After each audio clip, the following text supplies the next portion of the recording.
on the corner of 25 West Main Street in downtown Vermilion. The spot, Winnie Mae's, is proud to support programming on Coyote News. The spot, Winnie Mae's, providing salon and spa services for men, women, and children. Coming up on Coyote News, we'll tell you about the economic impact a world championship had on Yankton. Pulse will take you behind the video boards at USD basketball games. Coyote News starts right now. Live from the Al Newharth Media Center, this is Coyote News. Hello, thanks for joining us. I'm Lauren Solik. And I'm Devin Martin. We'll get to those stories and more, but first, a 15-year-old student who was shot 5 times at last week's Parkland, Florida high school is being recognized for saving the lives of more than 20 students. A fundraising site says Anthony Borges was shot in both legs and his back while trying to close and lock a classroom door. His GoFundMe has raised more than $400,000. The hospital says Borges is in fair condition. Thousands of chanting students, including survivors of the Florida school shooting, rallied at the Florida state capitol today, demanding changes to gun laws. The students' biggest wish, banning assault-type weapons such as the AR-15. That's the weapon used by suspect Nicholas Cruz, but it was taken off the table yesterday in the House. The students are also planning a National High School Student Walkout on April 20th, the 19th anniversary of the Columbine shooting. Crews are using boats to help residents evacuate their homes in northern Indiana after rainstorms combined with melting snow flooded rivers, roads, and other low-lying areas in several states across the Midwest. The flooding's already caused hundreds of car crashes and several fatalities. And, closer to home, the candidates for the SGA president and vice president will be debating tomorrow night at the Newharth Media Center. The debates are hosted by both the Cross Media Council and the Political Science League and begin at 6. Now let's take a look at our weather with Carter Hofer. Thanks, Lauren. Right now it's sunny and 21 degrees outside. It doesn't look like we'll be getting a break from the cold temperatures or the snow anytime soon. Tonight we'll see temperatures drop to around 8 degrees with a slight chance of snow. Tomorrow there's a 60% chance of snow with a high near 26 and a low of around 13. Friday we'll be seeing a mix of sun and clouds with cooler temperatures, an expected high of 27 and low near 14. And for your weekend forecast, Saturday, we could be seeing some more snow, as there's currently a 50% chance. The temps get up to 32 on Saturday with a low of 15. For Sunday, it'll be mostly sunny with a high around 36. And that's your Coyote weather. Thanks, Carter.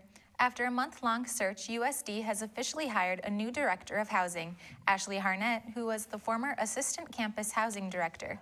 Associate Dean of Students and head of the Housing Search Committee, John Howe, says the search was competitive and that they had candidates nationwide and on campus. The economy in Yankton skyrocketed as archers from all over the world came to compete at the 2018 World Archery Indoor Championships at the Easton Archery Center. Coyote News' Alex Grimm reports on the influx of business. The city of Yankton, South Dakota has endured a significant economic impact as an estimated 400 athletes, coaches, dignitaries, and staff arrived on February 14th for the tournament. The economic impact, dollars-wise, for Yankton itself is going to be somewhere between $500,000 and $550,000, and that's a conservative estimate. But then when you kind of like turn that money back into the community, we're expecting the impact to be around $850,000 to $900,000. But despite the large profit received from the event, one local volunteer expressed that she was just happy to be a part of it. It is humbling, yes, really, to think of the distance that people have come, and as you say, the top archers anywhere. Yeah, as I was watching a little bit ago, it's amazing how they can get those arrows into those tiny little spots regularly. This is the second year Yankton has hosted the championship and is expected to continue the event at their facility in upcoming years. For Coyote News, I'm Alex Krim. For world rankings and more information about this year's championship, you can check out worldarchery.org. Coming up, USC's the music department showcases in this year's work.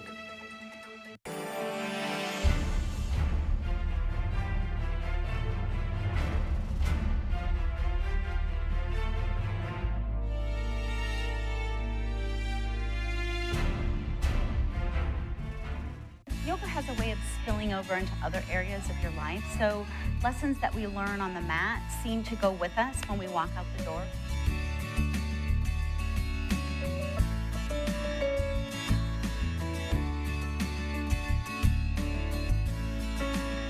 And yoga teaches us to listen to our bodies, to ask for permission, and to learn ways of healing and balancing our bodies.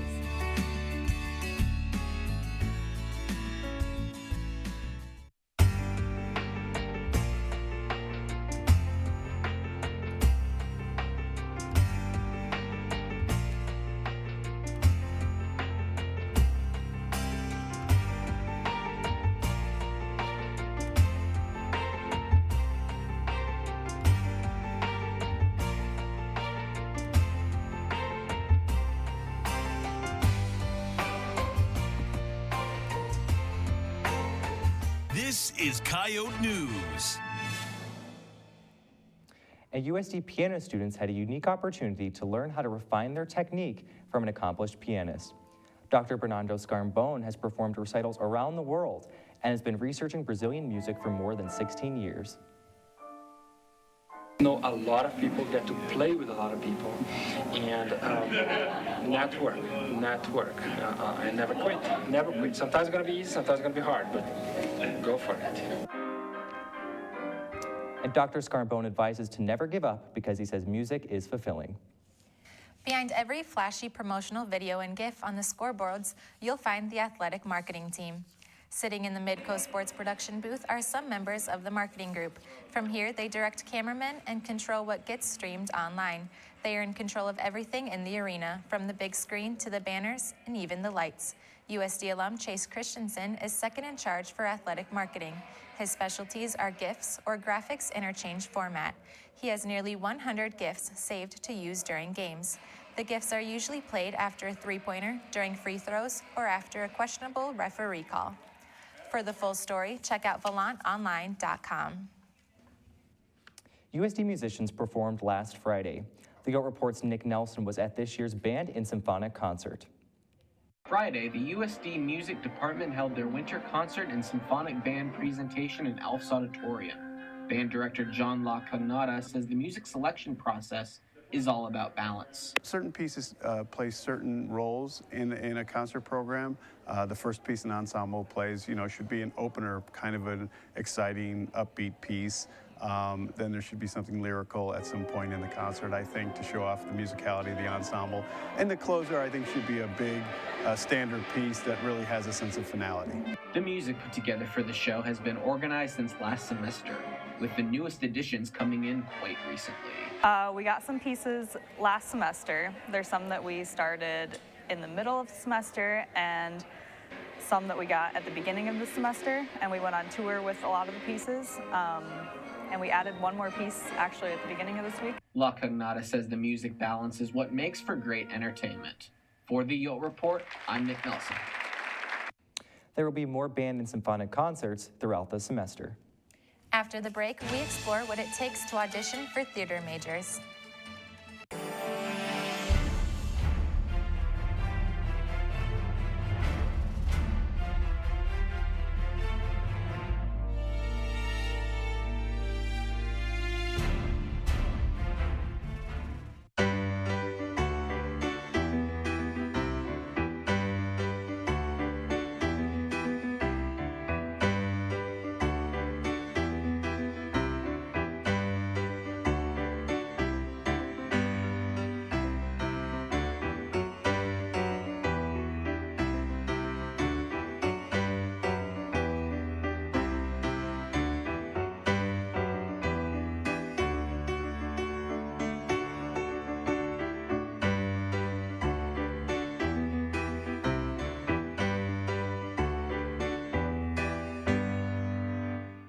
This is Coyote News. When students see a poster for a theater department production, not many think about the policy behind why students audition and the mindset that acting and musical theater majors have to go through. I met up with the chair of the theater department to hear their thoughts, and I also talked with students. The College of Fine Arts Theater Department showcases 6 productions each academic school year. Last Sunday concluded the showing of 3 Sisters. The department will showcase cabaret starting early April. Chair of the theater department, Ramondo Jaina, says the policy was enacted in 2010 and states that only acting and musical theater majors are required to audition. Jenna states that auditioning within itself is its own skill. Auditioning is in itself its own craft. So the, some of the things that the students need to be aware of and practice and work on, how are they introducing themselves to people that in theory don't know them? Students have a month to prepare for their audition and are recommended to have a wide variety of monologues prepared. Junior musical theater majors Alex Newcomb Wyland and Isaac Otterman say the process of auditioning can be rewarding. For me, it's like, I am kind of the worst musical theater student there ever is because I am so not versed in musicals. So every time I get into, or just shows in general, so every time I get into like a show or into a musical, I'm like, oh wow, a new one to learn, because I'm not really that familiar. So that's really nice. It's a little nerve-wracking for me, yeah. Otterman says it's important to get into the character before the audition. It's always exciting for me to jump into a new character and be like, wow, this is real cool. There's so many things I get to learn about this person and the world of the show, all the given circumstances and whatnot. While students at musical theater and acting majors need to audition, there are exceptions where students cannot take a role based on personal or financial issues. While there are many campus student-led organizations, USD's new Indian Student Association's goal is to bring awareness to campus. The newly formed organization, formed by Sean Katua, wanted to have something for Indian students to be a part of. In every college in America, they have an Indian Student Association to promote the Indian culture on campus. But when I first came here to the USD, I found there's nothing like that on campus. Then I realized we as Indians should do something to promote our culture on campus. Then I just came up with an idea for creating the Indian Student Association to bring the unity among the Indians on campus and also to promote the Indian culture on campus. Regardless of ethnicity, all students are welcome to join the Indian Student Association. February is Miracle Month, and Dakotathon's hosting events and fundraisers throughout the month to help raise funds and awareness for Sanford Children's Hospital in Sioux Falls and Children's Miracle Network hospitals. Now we're joined by Coyote News' Allie Boyson, who's live from the Sanford Coyote Sports Center with Jackson Shriver to talk about the Miracle Game and other Dakotathon events. Allie? Thanks, Lauren. I'm here with Jackson to learn more about Dakotathon's involvement in the community. Jackson, can you tell us about what the Miracle Game is? Yeah, absolutely. So this past weekend, we had a partnership with the coaches here at USD basketball game, and they agreed to give $1 towards Dakotathon and our fundraising efforts towards this year per student who attended the game. So it was a really great partnership with the USD athletics team, and we also were able to have a couple Miracle kids come down to Vermilion and get to tour the locker rooms and things like that as well, which was an awesome experience for everybody. What goes into planning events like this? Yeah, so our entire executive board works all year long, and we have 24 other executive board members who go to planning different events and fundraisers, family events, planning for our day of in April, which is a 24-hour dance marathon, as well as recruitment and other things. So it is a lot of hard work and contact and constant communication with other members of the USD community. What other events is Dakotathon hosting this month for Miracle Month? Yeah, so we're starting to wind down on the end of the month, so most of our Miracle Month deals are over, I suppose. But tonight we have a partnership with OLC and are doing a wing night, and then for the rest of the semester, we get 5 cents per every wing that's sold at OLC, which is a really great deal for us as well. And then in the Munster University Center, 11 to 12 for the remainder of the week, we're hosting a stroller exchange war with the stroller student organization, which the proceeds would go towards Dakotathon as well. All right. Thanks, Jackson. Yep, thank you. Dakotathon will be hosting their 24-hour dance marathon in April in various places around the university's campus. Reporting live from the Sanford Coyote Sports Center, I'm Allie Boyson. So, Lexi, I hear the men's basketball team is going up in the rankings. Yes, they sure did, Lauren. And next, we'll tell you about how the swimming and diving team did at their final meet of the season. Next, in sports.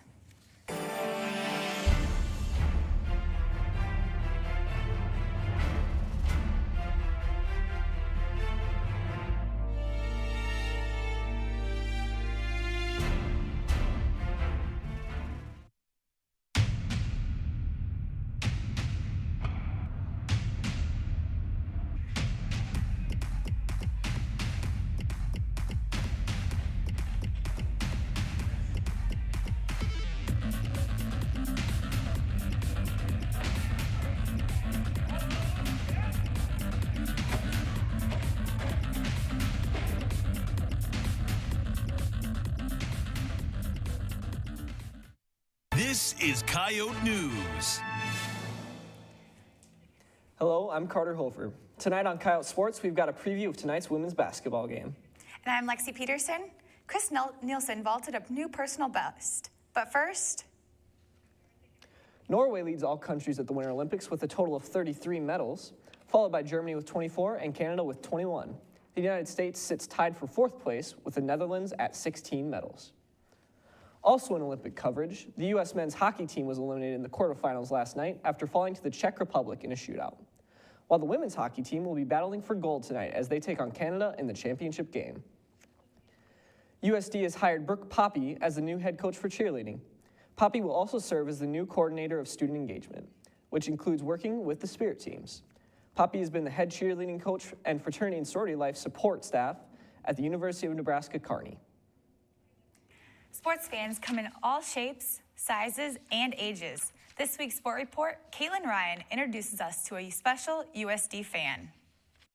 In the USD basketball arena, students get the opportunity to go to every single game for free. But there is one Yote fan that still continues to go, even though she graduated in 1957.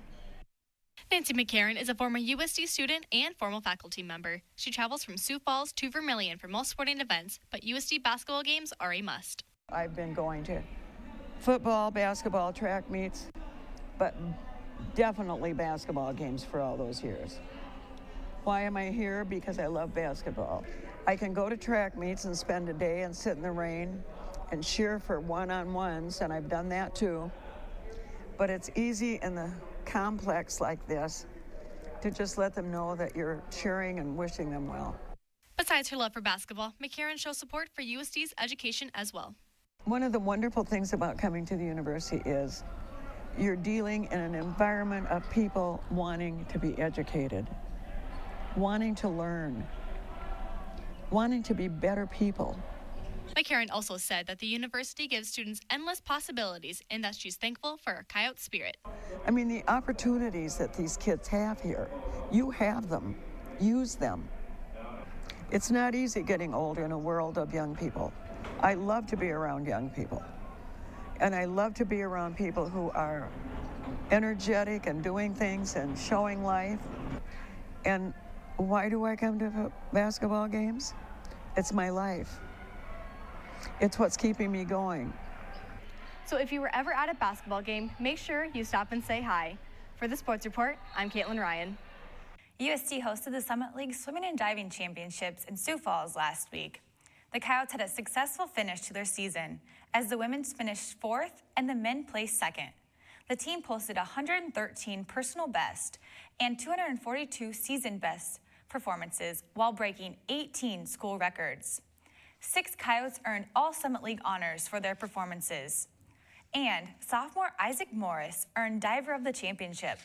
Morris and fellow diver Sarah Shank will be competing in the 1 and 3 meter dives at the NCAA Zone Championships in Minneapolis, March 5th.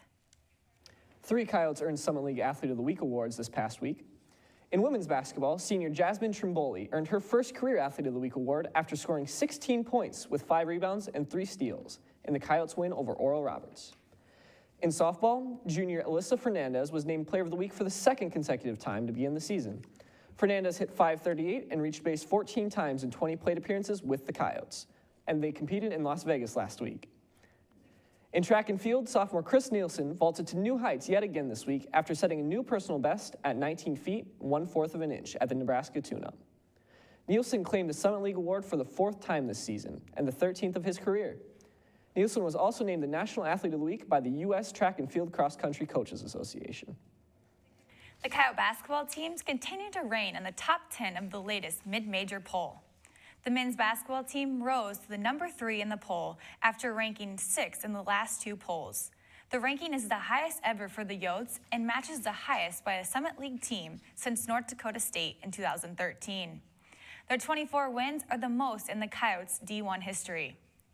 In women's basketball, the Yotes remain at the 10th position after clinching at least a share of the Summit League title and winning their 17th straight game Saturday. The Coyotes have won 3 of the last 4 Summit League titles and are looking to become the first undefeated champion since 1994. Looking forward to the Yotes, the 10th ranked women will finish their regular season tonight in another South Dakota Showdown series against 7th ranked South Dakota State. The winner of tonight's game will likely claim the top seed in the Summit League tournament, beginning March 3rd. The Coyotes won the matchup earlier in the season in Brookings, 67-61. Now Coyotes News' Nick Nelson is live from the Sanford Coyote Sports Center with Chris Kaufman, coordinator of ticket operations and sales. Nick? Thanks, Lexi. The action starts in about an hour and a half right here in the Sanford Coyote Sports Center. Thank you for being with us today, Chris. Thank you.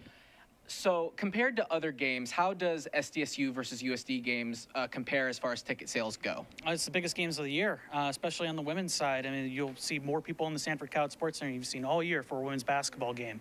It's pretty simple. It's a big rivalry. How is preparation different between SDSU and USD games as opposed to other games? Absolutely. I mean, whenever you have more people coming in, we have to prepare a little bit different. We want to make sure that all the students are getting in on time. So that's why we also do student ticket pickup before these big games. And then with our fans, we want to make sure that everybody's got their tickets in hand so they can get in a little bit quicker. You talk about preparation. Are more tickets printed for SDSU versus USD games? Absolutely. I mean, like I said, they're the biggest games of the year. The men's game drew over 5,000 fans. This game will draw around 3,500. Thank you very much, Chris. Thank you. Live for Coyote News, I'm Nick Nelson. Thanks, Nick. Did you know there's a car currently orbiting Earth? We asked students what they'd send to space. Their answers are next.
This is Coyote News. SpaceX launched Falcon Heavy into space last week with a Tesla Roadster as its cargo. And billionaire Elon Musk funded the project with a mannequin wearing a functioning flight suit as the driver. We asked students what they'd send to space if given the opportunity. Here's what they had to say. I'd send a time capsule into space to see if anyone else would see my story. I think that I would send a letter up into space. My favorite CD so that people could listen to it later in the future when they find it. A dog. I'd send anything up into space, probably my cat. I would send me and my dogs. If I could send it with like a little GoPro that I could watch it on, that'd be kind of cool. Just watch my cat float around. Me and my dog. Myself. Myself. Well, I'd probably just send myself so I can learn how to walk on the moon. I'd probably go. Myself. Anything up into space. American flag. I don't know. Casper the Friendly Ghost? Squirrels. I think the Tesla was a good start. A rocket. That one guy sent like a convertible into space, so I would probably one up him and send like a bus or something. I would probably send some cheesecake. I would send Twilight into space because I think it's a great piece of literature. I would send up all the garbage in the world so the world is a clean place. Everyone should read it, including the aliens. Oh, I would for sure send myself up to space. I don't know, I'd probably send my boyfriend at times. I definitely send my sister. And be sure to pick up a new issue of the Volant out today, featuring a second part of the story for the Center for Diversity and Community, and the hiring of a new housing director. Remember to watch the 2018 Student Government Association debate hosted by the Cross Media Council and the Political Science League tomorrow at 6 p.m. That's all for Coyote News. Don't forget to like us on Facebook, follow us on Twitter and Instagram. And be sure to watch and listen for Coyote News daily updates throughout the week on KAOR and on the Coyote News social media pages. Thank you and have a great night.